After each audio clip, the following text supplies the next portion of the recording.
बैठे हुए सभी हमारे भाई और बहन सभी को हमारी तरफ से गुड मॉर्निंग। बहुत सारे मित्र हमारे पीछे बैठे हुए हैं, बहुत मित्र हमारे जो चयनित होकर के आए हैं वो आगे बैठे हुए हैं। बस अंतर इतना है, यही जो दोस्त हैं यही कल आपके साथ बैठ कर पढ़ रहे थे और यही आपके बाजू में बैठ करके कोई हिस्ट्री दे रहा था, कोई स्पीड दे रहा था, कोई पढ़ाई कर रहा था, कोई बहुत सी इंडिविजुअल क्लासेज ज्वाइन किया था। लेकिन सफलता का ये कि ये मकसद है कि व्यक्ति ने सफलता कहाँ से ली है ये मायने नहीं रखती है। सबसे बड़ी बात है कि व्यक्ति को सफल हुआ है और सबकी जर्नी अलग अलग होती है। कोई बहुत कम समय में निकल करके आके सफल हो जाता है और किसी को सफल होने के लिए बहुत समय लग जाता है। इस सफर में किसी को घबराना नहीं है। आपके सामने मैं एक मोटा सा उदाहरण खड़ा हुआ हूँ कि जो मैंने जर्नी फेस की है सफलता पाने के लिए, ये मेरी जर्नी शायद बहुत लंबे समय की है। और ये हमारे अरविंद भैया गुरु कम हमारे बड़े भाई मित्र जो भी कहो, इनका जो हमारे साथ गाइडेंस रहा है बहुत बड़ा रहा है। और कभी कभी मैं जब फाइनल मेरिट से बाहर होता था, बहुत ऐसे एग्जाम रहे जो मैं फाइनल मेरिट से बाहर हुआ, किसी में फिजिकल नहीं क्वालिफाई कर पाया, तो सबसे पहले मैं भैया को फोन करता था कि भैया अब क्या होगा, अब तो मेरी जिंदगी में अंधकार दिख रहा है। मतलब सिलेक्शन के लिए मैं निकला हूँ घर से और हर व्यक्ति का एक उद्देश्य होता है। जितने लोग यहाँ पे शायद बैठे हुए इस क्लासरूम में, सबका एक ही उद्देश्य है, फाइनल सिलेक्शन लेना, और किसी कोई उद्देश्य दूसरा तो नहीं, सबका सिलेक्शन लेना उद्देश्य है। वो सिलेक्शन छोटा हो सकता है, बड़ा हो सकता है, लेकिन सबका उद्देश्य सिलेक्शन है। और मेरे भी मित्र जैसे हिमांशु सिंह परियार है और आशीष सिंह परियार, संदीप बैठा हुआ है, ये मेरे स्ट्रगल के साथी हैं। और हिमांशु के दो वैकेंसियों में इनका सिलेक्शन हुआ, उत्तर प्रदेश पुलिस और रेडियो ऑपरेटर में चयनित हुए। तो अब इसलिए सी बात है कि इंसान 24 घंटे की नौकरी ज्वाइन करेगा तो पुलिस की सीट वैकेंट हो जाएगी। लेकिन इसके लिए उत्तर प्रदेश सरकार भी इसमें दोषी है कि जो वैकेंट सीट होती है उसमें कहीं ना कहीं वेटिंग लिस्ट का प्रावधान होना चाहिए कि कुछ बंदे यहाँ पे होंगे जो पॉइंटों के मेरिट से आउट होंगे, शायद वो चयनित हो जाते हैं। लेकिन सरकार के पास ऐसी कोई गाइडलाइन नहीं है, न किसी भर्ती बोर्ड के पास गाइडलाइन है, जिस वजह से बहुत ऐसे बच्चे हैं जो पॉइंटों में नॉमिनेशन से नहीं हो पाए हैं, लेकिन उनको हताश नहीं होना है।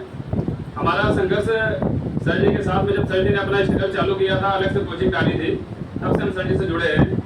और 2016-17 से बहुत ऐसे एग्जाम मैंने दिए। 18 मेरे मित्र पिछली 18 भर्ती के जो 41,520 और 49,000 वैकेंसी आई थी, उन दोनों भर्ती का मैं रिटर्न क्वालिफाई हूँ। एक भर्ती में मैं दौड़ से बाहर हो गया था और एक भर्ती में मेरिट आउट हो गया था। इसके बाद जेल वार्डन की पुनः भर्ती में फिर मेरिट आउट हो गया। 3 भर्तियों से चयनित होने के बाद भी मैंने प्रयास नहीं छोड़ा, मैंने कहा नहीं करना है। इसके बाद भी कोरोना का काल आ गया और कोरोना काल में सभी लोग लगभग 1-2 साल के लिए लगभग जहाँ जिसका गाँव घर जैसा भी है अपना घर चले गए, पढ़ाई सबकी दूरियां हो गई। कोरोना से बैक काल आया, फिर इसके बाद फिर हमने तैयारी चालू किया। इसके बाद आने के बाद रेलवे ग्रुप डी में सिलेक्ट हुआ अहमदाबाद में, वहां से 2 नंबर से वेटिंग से पड़ा हुई मेरे भी और फाइनल से मेरिट आउट हो गया। इसके बाद इसी बीच में मेरा पुलिस के शेड्यूल पे लोगों पायलट का लगा, मेरा मेंस में नहीं देने गया, उसी दिन पुलिस का वेरिफिकेशन था और इसके साथ में इलाहाबाद हाईकोर्ट का मेंस में दे करके आया। तो एग्जाम बहुत सारे निकलते हैं, अगर आपकी रणनीति अच्छी है, आपकी पढ़ाई आपकी क्रमबद्ध है, तो आपके डेफिनेटली आपका एग्जाम निकलेगा और आप सिलेक्शन लेंगे।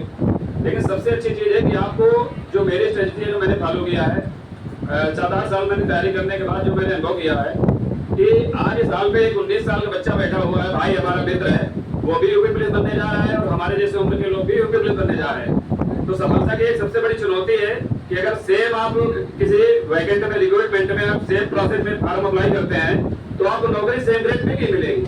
तो बंदा 19 साल का हो या बंदा 26 साल का हो, तो उसमें घबराने की आवश्यकता नहीं है। सबका अपना अपना दौर है और उस भाई के लिए एक बार पुनः तालियां बजाइए कि आप लोग 19 साल का बंदा चयनित होकर के आया है। क्योंकि जो 19 साल में जब घर से आए थे तो हमको ये नहीं पता था कहाँ पढ़ना है और कंटेंट क्या पढ़ना है, सिलेबस नहीं पता था कि हमें क्या पढ़ना है, यूपी पुलिस तैयारी करना है, जीडी तैयारी करना है। इसी दौर में हमने जीडी के 2 मेडिकल दिए, री-मेडिकल से मैं बाहर हुआ तो पता ही नहीं होता था, जिसका फॉर्म आ जाता था वही डाल देते थे। लेकिन एक बंदे की स्ट्रेटजी रही कि उसने पुलिस में सिलेक्शन लिया और एक अच्छे मार्गदर्शन के साथ में, तो ताजुब की बात मानता हूँ कि 19 साल में सिलेक्शन ले लिया। और 19 साल में लोग आज के लिए कोई इंटर नहीं पास हो पा रहा है, तो सबका अपना अपना सहयोग है।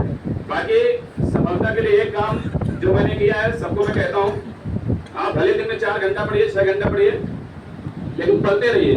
पढ़ते रहने में एक चीज ये होगा, कुछ चीजें आपकी जो रिकॉल होनी है, जो चीजें माइंड से आपके निकल जाएंगी, वो आप उनको डेली आप रिवीजन करेंगे और 4 से 6 घंटे आप बराबर पढ़ाई करिएगा।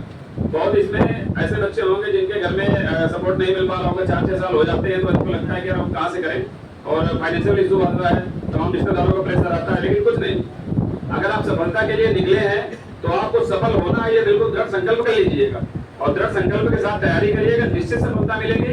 वो 2 साल 6 साल 8 साल जो भी लग जाए आप उसको लगाइएगा और तैयारी के साथ में आर्थिक फाइनेंशियल समस्या है तो उसको ट्यूशन पढ़ाइएगा, जो भी करिएगा। हमने भी ट्यूशन पढ़ाए, आप फाइनेंशियल इशू निकाल करके जो भी है।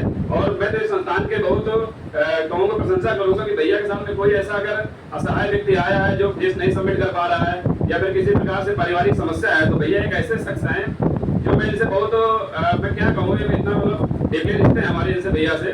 तो कुछ मिला के आप अगर फीस नहीं सबमिट करेंगे तो भैया के अंदर वो कैपेसिटी है कि साल भर आपको बिना फीस के पढ़ा सकते हैं इस संस्था में बैठाल करके। और इस वजह से कोई भी ऐसा हो, किसी का मित्र हो, किसी का कोई रिश्तेदार हो, किसी का घर का हो, अगर इस संस्था से पढ़ना चाहता है और उसको फीस देने का कैपेबल नहीं है, तो मैं तो कहता हूँ कि आप आइएगा। जो हम लोगों से सभी चयनित भाई बैठे हैं, सभी दृढ़ संकल्प लीजिएगा कि जिनसे जो जितना हो सकेगा छोटी छोटी मदद करके उनको हम लोग पढ़ाएंगे आगे।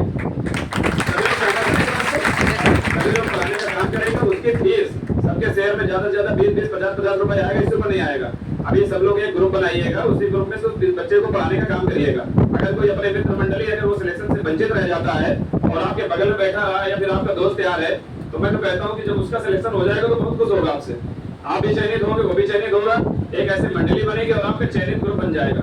सबसे अच्छी बात यही है कि इस संस्था से जुड़िएगा। और भैया की समझाने की सबसे अच्छी कला है कि जो व्यक्ति जैसी इस कला में समझ रहा है उसको ऐसे समझा रहे हैं। आप लोग जीएस पढ़ते होंगे, अब तो पढ़े हैं, बहुत सीखे भी हैं, तो भैया जब जीएस पढ़ाते हैं तो कुछ अपने पारंपरिक जो भाषा है, जो गांव क्षेत्र के, उसको भी समझाते हैं, क्योंकि आपको समझ में आनी चाहिए।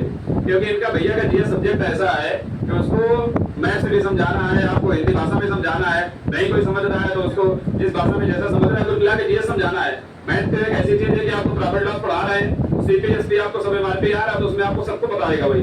लेकिन भैया के अंदर जीएस बहुत ऐसी क्लासेस चलती है साउथ में, मैंने देखा है बहुत लोग केवल प्रोपेगेंडा बना के रखे हैं कि भैया हमारे यहाँ कोचिंग चलती है। आज बहुत ऐसी साउथ में भी कोचिंग है जो केवल 200 सिलेक्शन का दावा देती है, लेकिन सिलेक्शन की अगर लिस्ट उठाओगे तो 50-60 सिलेक्शन मुश्किल से नहीं हो पा रहे हैं। पता नहीं कहां से 200 लिस्ट हो जाते हैं। पूरे कानपुर में 1254 सिलेक्शन हुए उत्तर प्रदेश पुलिस में, जिसमें महिला और पुरुष मिला करके हुए हैं, जिसमें अगर एक संस्था से 200 सिलेक्शन हो जाएंगे तो भाई बहुत बड़ी बात है। अपने यहाँ जब इतनी मेहनत की जाती है तो मुश्किल से 40-45 सिलेक्शन दे पाए हम लोग, तो 200 सिलेक्शन कहाँ से होते हैं भाई हमें तो नहीं पता है, लेकिन जहाँ से होते होंगे तो केवल अखबारों में या फिर उनके मीडिया वाले फेसबुक सोशल साइट में ही होते होंगे। रियल हकीकत में तो 200 सिलेक्शन बहुत मुश्किल है। और कानपुर में अगर ओवरऑल देखा जाए तो कम से कम 1000 कोचिंग होंगी जो पुलिस सिलेक्शन के पुलिस के लिए बैच पढ़ाते होंगे। लेकिन नहीं, आपको कहाँ पढ़ना है ये सिलेक्ट कर लीजिए और कैसे पढ़ना है ये भी सिलेक्ट कर लीजिए, किस टीचर से पढ़ना है ये भी सिलेक्ट कर लीजिए। क्योंकि जीवन का अमूल्य है, अगर आप 2 साल के लिए घर से तैयारी करने के लिए निकले हैं, उसी 2 साल में आपको सिलेक्शन भी लेना है और आने वाले समय में बहुत जिम्मेदारी है। सिलेक्शन ये बहुत ऐसा चीज नहीं है कि आप सिलेक्ट हो जाओगे तो बहुत जीवन की समस्याएं कम हो जाएंगी। सिलेक्शन के बाद भी बहुत चुनौतियां आएंगी जीवन में, लेकिन अगर आप मेहनत करेंगे, आप अच्छा कुछ करेंगे तो जरूर है वो चुनौतियां आपको धीरे धीरे कम हो जाएंगी। इन्हीं शब्दों के साथ में हम पीछे बैठे हुए बच्चों को अपनी कामना देते हैं कि अगला समाज समारोह हो तो वो पीछे वाले आगे आ जाए। इसके लिए आपको कितनी मेहनत करनी है ये भैया से गाइड ले लीजिए और दृढ़ संकल्प कीजिए कि पीछे वाले आगे जल्दी आए, अगले सम्मान समारोह में सेल और सम्मान समारोह में यहाँ पे इस कतार में खड़े हो। बहुत बहुत धन्यवाद आप सभी लोगों का।